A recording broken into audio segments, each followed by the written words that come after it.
Bonjour et bienvenue dans la quotidienne de School TV, l'émission qui vous raconte l'éducation au quotidien. Au sommaire, aujourd'hui, le titre de son livre résonne comme un slogan, plus jamais harcelé. Il vient de sortir ce livre chez Vuibert.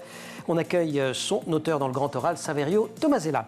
L'Anti-Sèche de Cécilia Brio. L'Anti-Sèche, vous le savez, c'est la façon dont l'actualité résonne dans les programmes. Actualité anniversaire, retour sur mai 68 et cette révolte étudiante qui mena le pays à la grève générale le 13 mai. Une période très étudiée dans les programmes d'histoire. À l'heure de la récré, allez, je vous fais deviner. Il y avait Fernand, il y avait Firmin, il y avait Francis et Sébastien, et puis Cécilia. On va parler bicyclette. Et on va parler bicyclette car Cécilia va vous emmener dans un établissement girondin qui encourage les élèves à venir en vélo. Et puis rendez-vous comme chaque semaine en fin d'émission avec la librairie de Célie Luton et ses excellents conseils de lecture pour les enfants et les adolescents. La quotidienne de School TV, c'est maintenant, c'est parti. Grand oral. À son tour, Pape Ndiaye, le ministre de l'Éducation nationale, a annoncé des mesures pour lutter contre le harcèlement scolaire. Je dis à son tour car tous les ministres y vont de leur plan. Depuis que la France, assez tardivement d'ailleurs par rapport à d'autres pays, a décidé de lutter contre ce fléau. Il a en effet fallu attendre 2011 et les premières assises nationales sur le harcèlement à l'école, elles avaient été organisées par le ministère de Luc Châtel. Alors comment en finir? C'est l'un des objets du livre que publie chez Vuibert le psychanalyste Saverio Tomasella. Son titre, Plus jamais harcelé. Saverio Tomasella qui est l'invité du Grand Oral et qu'on est ravi d'accueillir. Bonjour. Bonjour. Il y a urgence parce qu'en fait, on en parle depuis 2011 pour ce qui est du ministère de l'Éducation nationale, mais ça continue de plus belle. Ça continue de plus belle, surtout depuis les confinements, parce qu'il y a eu une perte des compétences sociales du fait de ne pas aller à l'école, de ne pas aller au collège et au lycée pendant quelques mois, mais aussi, surtout, à cause du développement du cyberharcèlement, c'est-à-dire sur les réseaux sociaux, sur Internet et via les téléphones. On ne va pas multiplier les chiffres, mais 60% des élèves ont signalé une augmentation de l'ostracisme de la part de leurs camarades et 38% ont déclaré avoir été confrontés à la violence au sein de leur établissement. Vous venez de parler de compétences sociales, vous écrivez dans votre livre « Le harcèlement est une maladie sociale ». Qu'entendez-vous par là? C'est une anti-relation, c'est-à-dire que ces jeunes qui ont du mal à entrer en relation avec des personnes différentes d'eux ou des personnes qui ont des particularités, plutôt que de chercher à les connaître, d'être dans la curiosité, voire le désaccord, sont dans une forme de violence pour rejeter, refouler en dehors du groupe ceux qui les dérangent. Parmi ceux, et j'allais dire celles qui le sont plus, les filles qui sont plus nombreuses à être harcelées que les garçons. Alors oui, pendant longtemps, il y avait beaucoup de filles harcelées et un peu moins de garçons. Ça s'est équilibré, mais malheureusement, il y a toujours plus de filles harcelées que de garçons. Deux chiffres encore, qui sont faciles à retenir. Alors, je vais dire 50% pour simplifier, c'est 49, mais bref. La durée, 49% des exactions durent en moyenne 1 an ou au moins 1 an. Oui, c'est-à-dire que le plus souvent, dans la majorité des cas, ça dure plus d'1 an. Le calvaire dure plus d'1 année scolaire. Ça recommence après les vacances. Et un dernier chiffre, 48% des victimes d'intimidation n'en parlent jamais. C'est ça, ça nous étonne beaucoup et ça nous inquiète aussi. Une victime sur 2 ne raconte jamais son harcèlement. Parmi les explications, parmi les raisons de ce silence, le premier d'entre eux, vous y revenez, vous citez d'ailleurs Emmanuel Piquet qui a beaucoup écrit aussi sur ce sujet, c'est la honte. C'est ça, c'est-à-dire qu'au début, quand les moqueries commencent, on se dit ça va passer. Quand les bousculades arrivent, on se dit c'est pas possible, ça continue.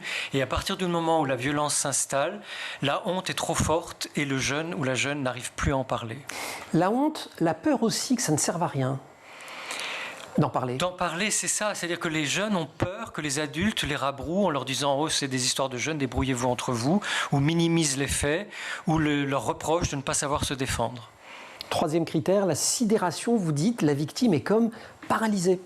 Alors ça se passe au niveau du système nerveux autonome. Ce sont de nouvelles recherches en neurobiologie qui montrent que quand on a un traumatisme, et le harcèlement, au bout d'un moment, c'est un traumatisme, notre système nerveux autonome réagit par l'immobilisation, le figement, la sidération. Et donc, les jeunes ne peuvent vraiment plus se défendre quand ils sont à ce stade-là. On se met en quelque sorte en mode survie, dites-vous, dans une forme de fatalisme. Exactement. Je n'ai pas précisé, j'ai dit que vous étiez psychanalyste, vous êtes aussi docteur en psychologie, oui. D'où votre intérêt pour les recherches, et notamment les recherches que vous venez de citer. Elisabeth Borne a annoncé un renforcement de la lutte contre le cyberharcèlement. Vous citiez ce cyberharcèlement. Alors, ce qui est particulier au cyberharcèlement, c'est qu'il y a aussi ce qu'on appelle l'effet cockpit, c'est-à-dire je suis protégé en tant que harceleur derrière mon écran, un peu comme un pilote de drone qui est très très loin. Et finalement, ça déshumanise, ça dépersonnalise la victime, c'est ça? Exactement. Une étude récente montre que l'empathie a chuté de 40% dans les nouvelles générations par rapport à nos générations. C'est énorme et c'est dû à cet effet cockpit, c'est-à-dire que l'anonymat des réseaux sociaux et de toutes les technologies virtuelles fait qu'effectivement, on se cache et on n'entre plus en empathie avec les personnes qu'on attaque. 40%, c'est un chiffre absolument considérable. Mais oui, et ça a un impact, on ne parle pas seulement des élèves qui harcèlent. Non, là c'est toute la génération des 10 à 20 ans. Waouh! Alors je vous avoue que je n'avais pas le chiffre en tête, mais il est absolument spectaculaire. Oui. Et ça s'évalue de quelle façon Alors la méthodologie de l'enquête, je ne m'en souviens plus, mais ça c'est des évaluations qui ont été faites dans les écoles primaires, les collèges et les lycées sur les 10-16 ans. Je fus au collège dès l'âge de 10 ans. Cette société d'enfants est aussi cruelle pour ses victimes que l'autre petite société, celle des hommes. Même injustice de la foule, même tyrannie des préjugés et de la force, même égoïsme. J'y fus froissé dans tous mes goûts, dans la classe pour mes idées, aux récréations pour mes penchants de sauvagerie solitaire. Dès lors, j'étais un fou. J'y vécus donc seul et ennuyé, tracassé par mes maîtres et raillé par mes camarades. C'est une citation que vous aurez reconnue, puisque je l'ai trouvée dans votre livre de Flaubert, dans Les Mémoires d'un fou, 1838. Elle est extraite de ce passionnant ouvrage, Plus jamais harcelé, en finir avec la maltraitance entre adolescents. Ça vient de sortir chez Hubert. Saverio Tomasella, qu'on retrouve juste après l'Anti-Sèche. L'Anti-Sèche avec aujourd'hui Cécilia Brio. Cécilia, bonjour. Bonjour Emmanuel. Vous revenez sur un événement qui a marqué notre pays. Il s'inscrit dans le mouvement de mai 68. Il y a plus de 50 ans, le 13 mai, la France se retrouve paralysée par une grève générale et des manifestations dans tout le pays. Oui, il y a plus de 500 000 personnes, des ouvriers, des étudiants, des universitaires qui défilent ensemble pour la première fois dans les rues de Paris.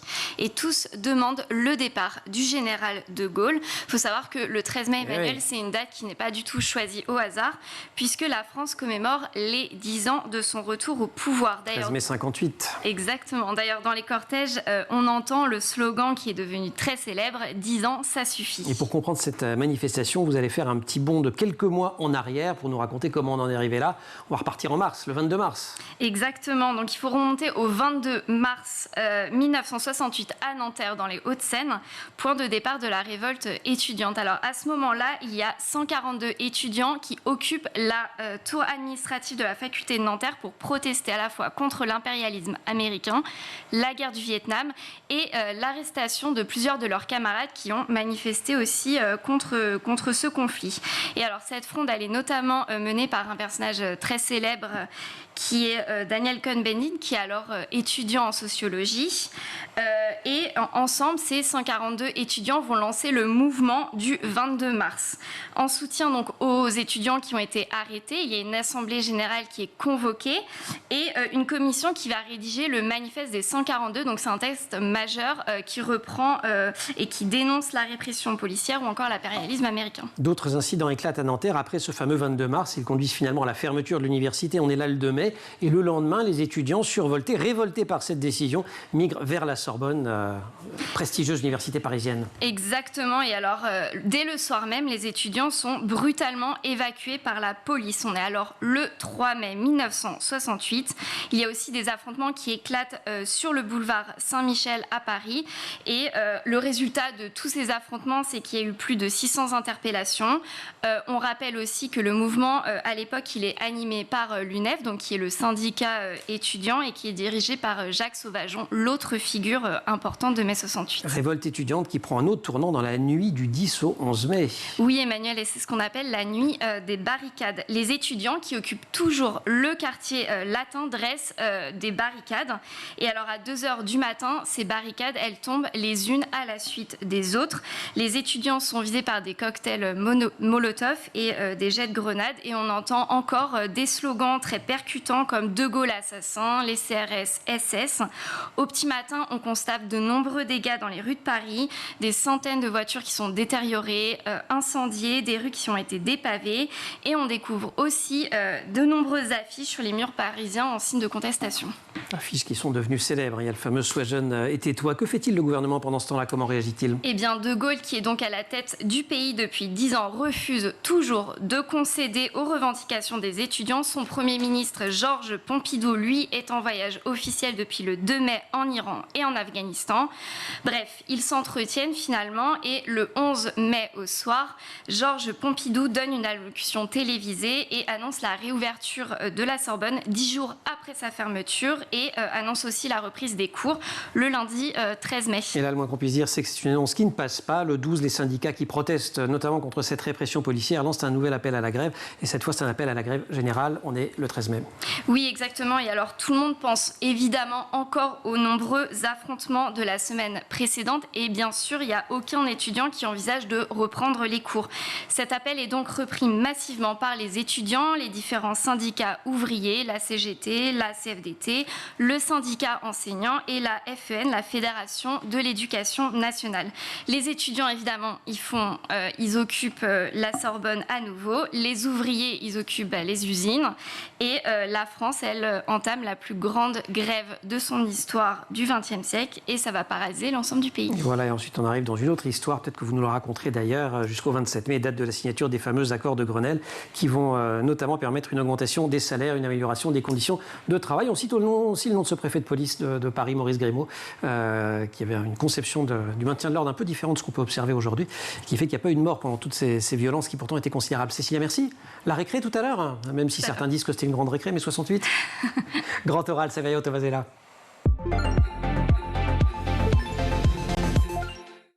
Ils m'ont entre autres forcé à manger de la boue. Ils ont baissé mon pantalon avant de me railler au sujet de mes sous-vêtements qu'ils jugeaient ridicules. Ils ont volé des affaires, puis ils se moquaient de moi lorsque je m'en plaignais. Parmi d'autres faits leur semblant délectables, ils détérioraient mes pardessus en les jetant dans les endroits les plus sales et ils crachaient sur moi à gogo. Fin de citation. C'est Alban qui parle dans Plus jamais harcelé, le livre de Saverio Tomasella, invité du Grand Oral. Saverio Tomasella, il y a plusieurs raisons pour lesquelles vous avez écrit ce livre. L'une d'entre elles étant que vous-même, vous avez été victime de harcèlement. J'ai été victime de harcèlement entre début de la 5e et la fin de la 3e, donc quasiment toutes mes années de collège, par un garçon qui était dans ma classe, mais aussi en dehors de la classe par 3 autres garçons que je rencontrais dans la cour, les couloirs, etc. Et je ne savais pas comment faire pour m'en dépêtrer. Pourquoi vous-même, vous n'avez pas fait finalement ce qu'on pourrait recommander à d'autres, typiquement de parler aux parents, par exemple, ou de s'adresser aux adultes? En fait, on n'y croit pas, c'est ça? Non, puis c'est vrai, je pense que j'avais honte aussi, même si cette honte n'était pas tellement consciente à l'époque, mais je pensais pouvoir résoudre le problème moi directement, ou que ça s'arrête. Au début je croyais que ça allait s'arrêter tout seul, et puis finalement non, il a fallu que je parte, que je change de périmètre scolaire. Je ne suis pas allé au lycée qui était lié au collège dans lequel j'étais pour pouvoir échapper à mes harceleurs. Et ça, vos parents l'ont accepté? Oui, ça, ils ont accepté. Oui, oui. Le psychanalyste que vous êtes est censé pratiquer la neutralité bienveillante quand il écoute les personnes qui viennent s'allonger dans son cabinet. Mais comment vous réussissez à être neutre quand finalement des enfants, des adolescents vous racontent qu'ils sont victimes de ce dont vous-même vous avez été victime? Suffisamment neutre pour ne pas ajouter mes émotions aux leurs, mais tout de même en tant qu'humain révolté, en leur exprimant le fait que je suis en complet désaccord avec ces pratiques et que c'est important qu'on trouve une solution pour qu'ils s'en sortent le plus tôt possible et le mieux possible. Et une des façons de s'en sortir pour vous et de les aider, c'est de faire ce livre? C'est que vous avez vraiment constaté qu'il y avait une montée de ces problèmes-là dans votre cabinet? Oui, il y a une montée de ces problèmes-là. Alors que ce soit les enfants, les adolescents qui en parlent ou leurs parents, aussi une montée des suicides. C'est en fait le suicide d'un adolescent qui a été le déclencheur pour écrire ce livre. Mais aussi trouver des solutions et montrer qu'il... D'un adolescent que vous suiviez ou d'un enfant d'un parent que je suivais. Qui a vraiment, je me suis dit c'est trop grave, il faut vraiment que je réfléchisse à ce qui se passe et que je cherche quelles sont les solutions qui existent, et il y en a. On va en parler évidemment, des solutions. On reste quelques instants quand vous avez voulu décrire le harcèlement dont vous-même aviez été victime. Vous dites qu'il y avait un garçon qui me harcelait, mais il y en avait quand même quelques autres. Ce que vous racontez dans le livre, c'est qu'on harcèle en public. On a besoin d'un public en fait. Le harceleur a besoin d'un public. Oui, le harceleur a besoin d'un public, alors garçon ou fille, puisqu'il y a des filles qui sont aussi intimidatrices, parce que quelque part ça les rend populaires. Ça leur donne de l'importance d'avoir ce rôle de harceleur ou de harceleuse. Et après, je pense que c'est aussi un engrenage. C'est-à-dire qu'ils sont pris dans ce mauvais jeu de faire souffrir l'autre. Et on passe vite du groupe, de l'importance du groupe, qui est fondamentale à cet âge-là, y compris pour se construire, à la meute. Et alors là, c'est plus du tout pareil. Exactement, une meute qui s'acharne donc contre le jeune ou la jeune harcelée. Est-ce qu'il y a un stéréotype du harceleur ou de la harceleuse, de l'intimidateur ou de l'intimidatrice? Alors, à part quelques jeunes qui ont comme on dit en psychiatrie, des aménagements pervers, donc qui pourraient devenir des adultes pervers, non. C'est-à-dire que c'est rarement le premier ou la première de la classe, c'est vrai, mais en dehors de ça, il n'y a pas de profil type du harceleur ou de la harceleuse. Ce qu'on note, c'est que des enfants qui ont été harcelés ou des jeunes qui ont été harcelés choisissent l'année d'après d'être du bon côté, comme ils disent, entre guillemets, et le bon côté, malheureusement, c'est le côté mauvais de la force. Voilà, c'est le mauvais côté. Et avec des chiffres terrifiants, 75% des school killers, là vous parlez des États-Unis, car c'est une étude américaine, ont été des enfants ou des adolescents harcelés. Harcelés, oui, tout à fait. Ce qui est absolument terrible. Comment peut-on en arriver à cette escalade de cruauté? Que se passe-t-il dans l'esprit des jeunes qui poussent à bout l'une ou l'un des leurs? Comment leur conscience peut-elle être aveuglée au point de ne pas se rendre compte de ce qu'il faut endurer à certains de leurs semblables? Voici quelques-unes des questions qui hantent le livre Plus jamais harcelé, le livre de Saverio Tomasella, qu'on retrouve. On va se prendre une petite récré, et je vous jure, c'est une récré sans harcèlement. Parce que c'est pas bien la récré, forcément. Quand on vous lit, c'est pas un bon moment. Dans la quotidienne, vous allez voir, c'est super. Cécilia.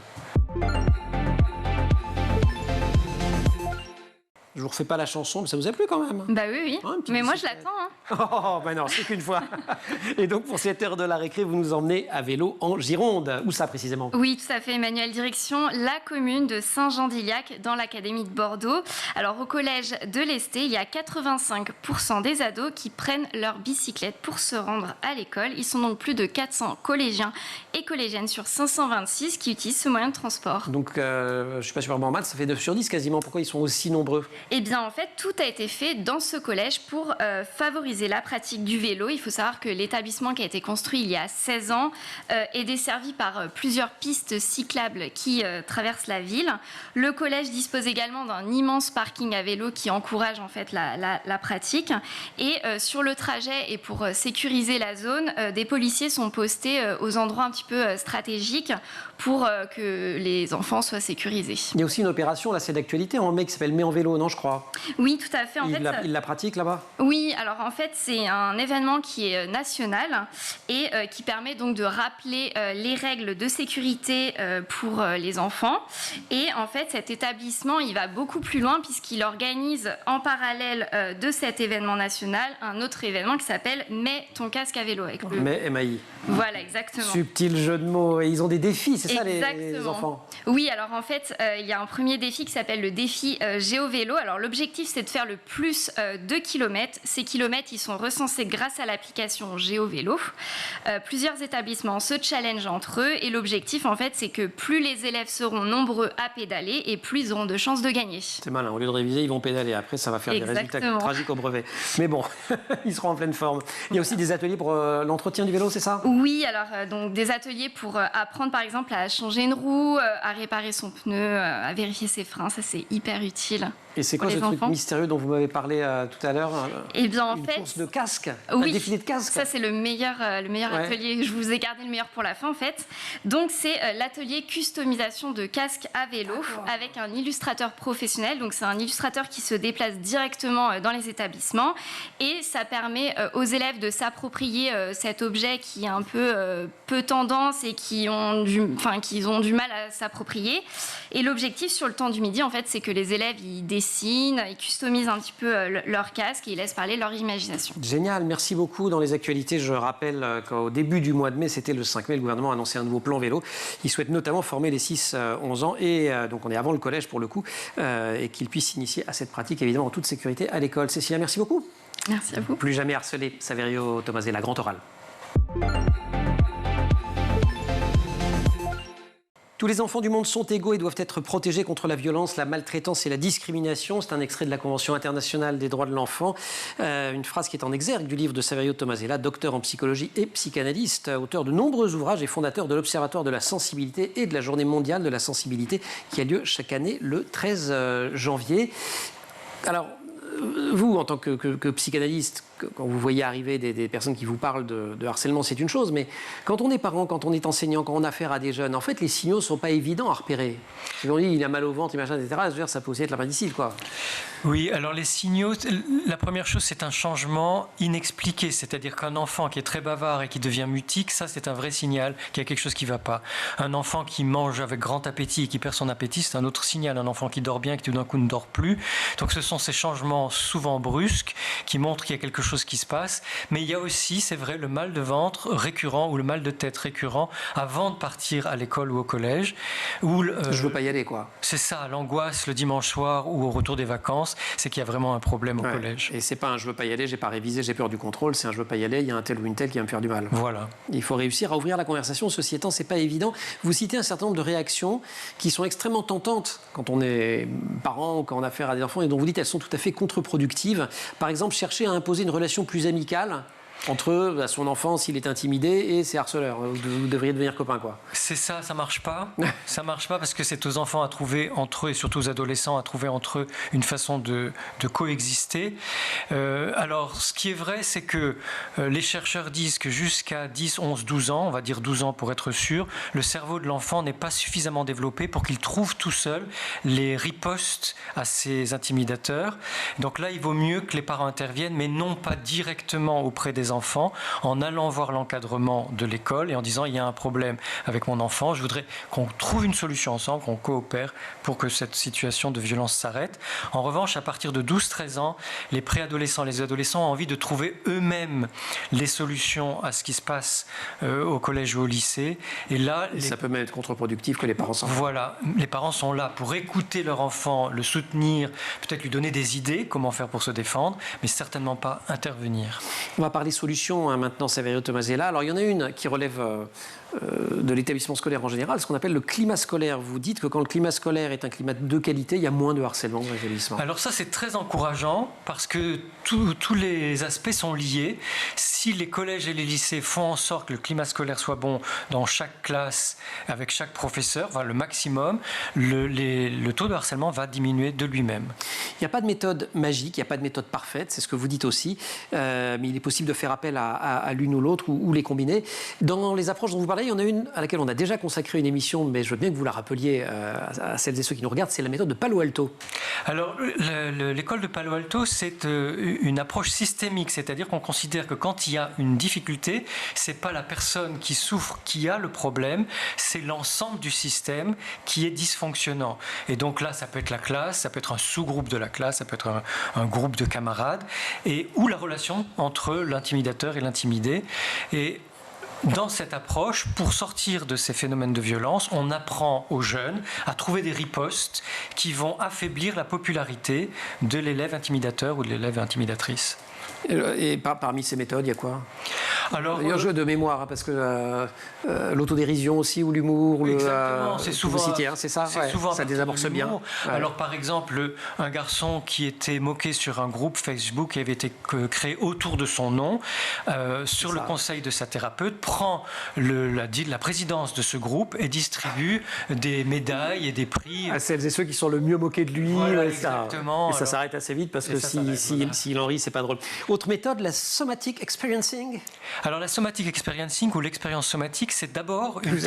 En français, c'est mieux, vous avez raison. L'expérience somatique, c'est d'abord une thérapie du traumatisme, mais on s'est rendu compte qu'elle est très efficace pour le traitement des situations de violence et de harcèlement. Et donc la psychologue ou le psychologue scolaire va recevoir séparément l'enfant cible des violences et l'enfant violenteur. Et on va, dans des séances donc séparées, travailler sur les émotions, souvent la peur, la colère de ces enfants, les aider à trouver leurs ressources et l'enfant victime de violence va trouver comment faire face à ces violenteurs et les enfants violents ou les jeunes adolescents violents vont, eux, comprendre pourquoi certaines attitudes de l'enfant violenté déclenchent de la violence en eux. Mais là, on a vraiment besoin de la complicité des psychologues à l'école. Et faut-il qu'il y en ait suffisamment ? Parce qu'on a quand même des gros problèmes de couverture des besoins dans ce domaine. La méthode de la préoccupation partagée ? Alors, elle nous vient des pays scandinaves et de Grande-Bretagne qui sont très en avance sur ces thèmes-là puisqu'ils ont commencé dès les années 70, donc juste après 68, à travailler sur la question du harcèlement. Et c'est une méthode non blâmante. Il y a une cellule dans chaque établissement scolaire. Alors en France, c'est surtout l'Académie d'Amiens et l'Académie de Versailles. Une cellule d'adultes, professeurs, psychologues, infirmiers, etc. Dès qu'une situation de harcèlement est signalée, ils vont recevoir, enfin un de ces adultes reçoit longuement l'enfant cible des harcèlements pour qu'il puisse parler de tout ce qui lui arrive, et un autre adulte va recevoir dans des entretiens extrêmement brefs les personnes qui sont violentes, les élèves qui sont violents, et quelques témoins. Et à ces jeunes, on leur dit: je suis très préoccupé par ce qui arrive à Antoine ou Ahmed ou Alice. Et on va chercher une solution. Et on va ensemble chercher une solution. On se revoit la semaine prochaine pour voir ce que vous avez pu faire pour que ça s'arrange. Et effectivement, dans 85% des cas, les harcèlements s'arrêtent. Est-ce que vous avez le sentiment que c'est suffisamment répandu, ces dispositifs? Parce que vous citez les académies d'Amiens et de Versailles, mais enfin bon, ce sont deux académies sur 30, quoi. Donc, voilà, elles sont pilotes, et on espère un jour que toutes les académies francophones, en France et aussi à l'étranger, vont pouvoir mettre en place cette méthode qui est très efficace. Bon, et sinon, on n'hésite pas à se retourner vers, alors soit vers vous, mais surtout vers vos collègues. C'est ça, vers consulter des psychologues ou des psychothérapeutes, mais aussi, dans certains cas, quand il y a des violences trop graves, de porter plainte à la gendarmerie ou au commissariat de police. Ça pose absolument, car tout ça est un délit. On va quand même également redonner quelques numéros de téléphone de lignes d'écoute anonymes, confidentielles et gratuites. Il y a un non au harcèlement, c'est le 3020. Non au cyberharcèlement, c'est le 3018 qui existe aussi sous forme d'une app, une application. Et puis quand même le fil santé jeune qui sert toujours, le 0800 235 236. Merci beaucoup. Merci. On va voir les rayons d'une autre librairie, si vous voulez bien, qui propose des bons livres pour les enfants et pour les jeunes. Alors le vôtre, il est bon pour les enfants et pour les jeunes, mais il est plutôt écrit pour les parents et pour les éducateurs. Plus jamais harcelé, en finir avec la maltraitance entre adolescents. C'est chez Vuibert. Merci beaucoup, Saverio Tomazella. Et comme on est vendredi, on retrouve Célie, la librairie. Et comme tous les vendredis, on retrouve Célie dans sa librairie. Célie Luton, bonjour. Bonjour Emmanuel. Libraire et chroniqueuse avec une sélection. Si Emma était encore là, je lui ferais chanter la bicyclette. Oui.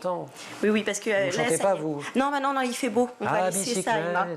À bicyclette. Alors, à bicyclette, il y avait Oscar et Albert, car Albert apprend à faire du vélo sous la plume et le dessin surtout de Chris Naylor Ballesteros.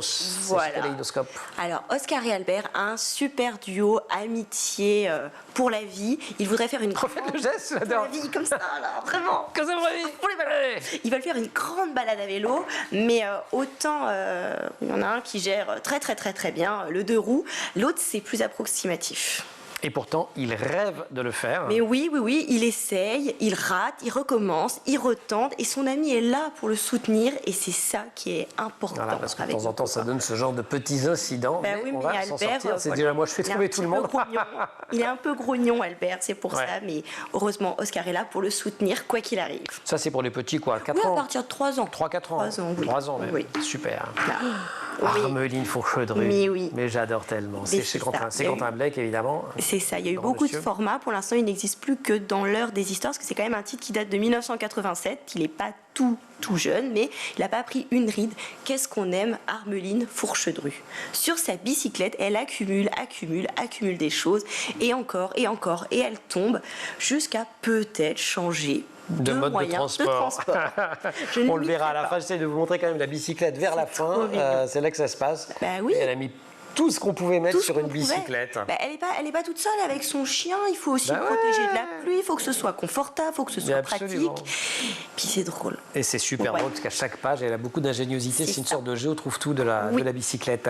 On termine avec un roman. C'est signé Frédéric Vinclair aux éditions Thierry Magnier, qu'on aime beaucoup aussi. Exactement. À Véli-Vélo. Exactement. Un petit poche pour emmener en week-end. Très pratique, c'est drôle, c'est bien écrit. Nous allons partir en sortie scolaire.